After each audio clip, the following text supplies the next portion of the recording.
दोस्तों, स्वागत है आप सभी का मेरे YouTube चैनल पर। तो दोस्तों, आज हम पढ़ेंगे इंडियन ज्योग्राफी का आपका वायुमंडल का पार्ट। ठीक है, वायुमंडल के बारे में कुछ क्विक फैक्ट हैं जिससे आपका रिवीजन भी हो जाएगा। ठीक है, तो वायुमंडल के बारे में हम आज की वीडियो में देखेंगे। तो सबसे पहले देखिए, वायुमंडल में दोस्तों जलवाष्प आपकी कितनी % पाई जाती है। तो वायुमंडल में आपकी जो जलवाष्प होती है, तो जलवाष्प आपकी 4 से 5% जो आपकी वायुमंडल में जलवाष्प पाई जाती है, अपने ध्यान में रखना है। ठीक है, उसके बाद धूल के कण, उसके बाद आपने ये ध्यान में रखना है कि धूल के कण सूर्य से आने वाले किरणों के प्रकीर्णन का कार्य करते हैं, जिसके कारण आपका आकाश का रंग नीला दिखाई देता है। तो आकाश का रंग नीला आपका दिखाई देता है किसके कारण?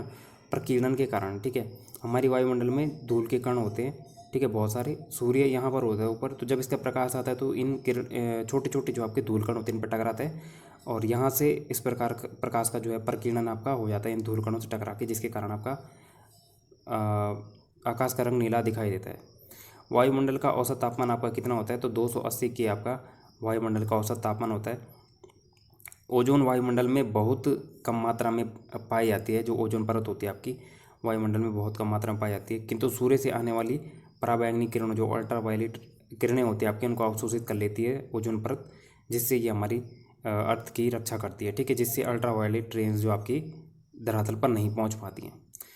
सुपरसोनिक जेट विमानों से निकली हुई nitrogen oxide, air conditioner, refrigerator आदि से निकली क्लोरोफ्लोरोकार्बन CFC ओजोन परत को क्षति पहुंचाती है। ठीक है, तो जो आपकी ओजोन परत वायुमंडल में होती है, समताप मंडल में आपकी ओजोन परत पाई जाती है, वहाँ जब ये गैसें जाती है तो ओजोन परत को ये क्षति पहुंचाती है। ठीक है, अगर ओजोन परत जो आपकी डैमेज होगी तो आपकी अल्ट्रावायलेट रेंज फिर जो है आपकी इसको पार करके वापस धरातल पर आ जाएंगी, जिससे बहुत सारी बीमारियाँ आपको यहाँ पर देखने को मिल जाएंगी। ठीक है, उसके बाद हम वायुमंडल में गैसों का वितरण पढ़ेंगे, जिसमें आपकी सबसे पहले नाइट्रोजन सबसे ज़्यादा पाई जाती है। 78.8% आपकी नाइट्रोजन पाई जाती है। उसके बाद आपका ऑक्सीजन है, तो 20.94 आपका प्रतिशत आपका ऑक्सीजन पाया जाता है।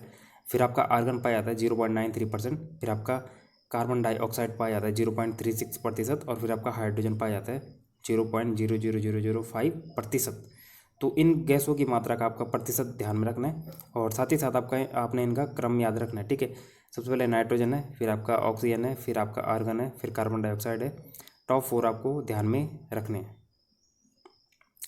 उसके बाद हम समदाब रेखाएं जो आइसोबार होती हैं उनको पढ़ेंगे। तो समदाब रेखाएं क्या होती है? सागर तल पर समान वायुदाब वाले क्षेत्रों को मिलाने वाली रेखाएं आपकी समदाब रेखाएं आइसोबार होती हैं। और सागर तल पर वायुदाब सर्वाधिक होता है, 13.25 मिलीबार आपका सागर तल पर वायुदाब सर्वाधिक होता है। ठीक है, जैसे आपका सागर तल ये है, तो यहाँ पर जो आपका वायु का दाब होगा, वायुदाब यहाँ पे सर्वाधिक होगा। जैसे जैसे हम ऊपर बढ़ते जाएंगे, ठीक है, पहाड़ियों की तरफ, तो वहाँ आपका ऊपर ऊपर जाने पे वायुदाब कम होता जाता है। उसके बाद हम वायुमंडल की संरचना पढ़ेंगे, जिसमें आपकी क्षोभ मंडल सबसे पहली परत होती है नीचे से ऊपर की ओर। तो क्षोभ मंडल में सबसे पहले तो आपकी 0 से 16 किलोमीटर तक पाई जाती है। इसमें आपकी मौसमी घटनाएं होती हैं, जैसे आपकी बारिश हो गई हो गया, बादल फटना हो गया, और बिजली कड़कना हो गया, इत्यादि जो सारी मौसमी घटनाएं होती हैं वो आपकी क्षोभ मंडल में ही पाई जाती, वो घटती हैं। और जो आपकी भारी गैसें होती हैं वो भी आपकी क्षोभ मंडल में पाई जाती हैं। क्षोभ मंडल के बाद आपका समताप मंडल होता है, जिसमें वायु परिवहन होता था, तथा ओजोन परत पाई जाती है। तो ओजोन परत आपकी समताप मंडल पाई जाती है।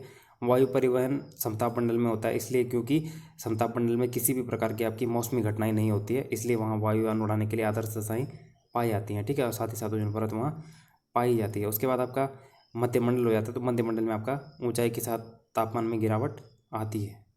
उसी के साथ आपका आयन मंडल होता है। उसके बाद आयन मंडल से आपके क्या होते हैं? विद्युत आवेशित कण पाए जाते हैं, और रेडियो तरंगें जो आपकी आयन मंडल से ही धरातल पर वापस लौटती हैं। जैसे आपका ये आयन मंडल हो गया और ये आपकी धरातल हो गया, यहाँ से जो आपकी रेडियो तरंगें जाती हैं तो यहाँ से टकरा के वो वापस धरातल पर आती हैं। उसके बाद आपका वायुमंडल है। तो वायुमंडल में आपका 640 किलोमीटर से ऊपर पाया जाता है। ठीक है, तापमान यहाँ अधिक होता है, और हाइड्रोजन और हीलियम जैसी यहाँ पर गैसें आपकी पाई जाती हैं। ठीक है, जो आपका मध्यमंडल है, मध्यमंडल मैंने आपको पीछे पढ़ाया था। तो मध्यमंडल में एक चीज़ आप नोट कर लेना कि उसमें जो आपकी उल्कापिंड संबंधी घटनाएं होती है। ठीक है, उल्कापिंड संबंधी घटनाएं आपकी किस मंडल में होती हैं? तो उल्कापिंड संबंधी जो घटनाएं आपकी होती हैं वो आपकी मध्यमंडल में होती हैं। उसी के साथ आयन मंडल में एक और चीज़ आप नोट कर लेना कि इसमें आपकी ऑरोरा बोरियालिस और ऑरोरा ऑस्ट्रेलिस वाली घटनाएं होती हैं। ठीक है, इसमें आपकी ऑरोरा ऑरोरा बोरियालिस, ठीक है, बोरियालिस और ऑरोरा और ऑस्ट्रेलिस, ठीक है, ऑरोरा बोरियालिस, ऑरोरा ऑस्ट्रेलिस जैसी घटनाएं आपकी आयनमंडल में पाई जाती हैं। तो वायुमंडल के बारे में क्विक फैक्ट दोस्तों यही थी। मतलब नेक्स्ट वीडियो में आपको ध्यान रखिएगा अपना। Thank you.